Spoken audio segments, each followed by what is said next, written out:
Kuki tuvuga kandi tuvuga ryari? Bigenda bite ngo abantu bagirana amakimbirane aturutse ku magambo bavuze? Ndabasuhuje, nitwa Modeste M4. Aha ni ku ijambo ry'ubwenge bwa M4. Uyu munsi tugiye kuganira ku mugani w'ingenzi ugira uti guceceka nicyo gisubizo rimwe na rimwe cyiza. Silence is sometimes the best answer. Kuki guceceka bishobora kuba igisubizo kandi na yahe masomo twakuramo mu buzima bwa buri munsi?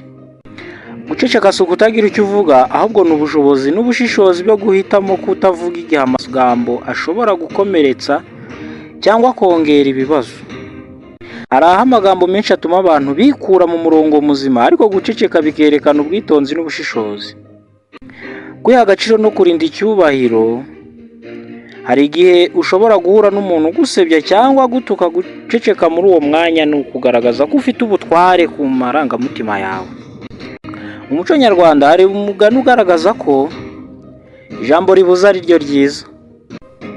Bivuze ko rimwe na rimwe kutavuga ari bwo buryo bwo kurinda no gutanga amahoro. Uretse gato, ibintu byita agasuzuguro, niyo mpamvu twavuze ngo rimwe na rimwe. Ibi biterwa n'igihe waceceka, nk'uko twabigarutseho muri video yacu ya mbere. Nubishaka ujye kuyireba, ni episode 1. Inama twakura kuri uyu mugani nuko mu makimbirane guceceka bishobora kurinda ko ibintu bikurura intambara y'amagambo. Mu biganiro bikomeye, iyo utizeye neza icyo uvuga, guceceka biguha umwanya wo gutekereza neza.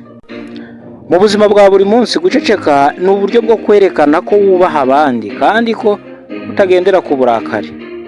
Amasomo y'ingenzi twakura muri uyu mugani nuko guceceka ari ubushobozi, atari intege nke cyangwa ubugwari. Guceceka bitwigisha ko amahoro akenshi aturuka ku magambo tutavuze. Bitwibutsa ko ubwenge nyakuri ari uguhitamo igihe cyo kuvuga n'igihe cyo guceceka. Umuntu uzi guceceka igihe bikenewe aba ari umuntu uzi kwihangana, kandi akenshi aba ari ugera ku mahoro y'igihe kirekire.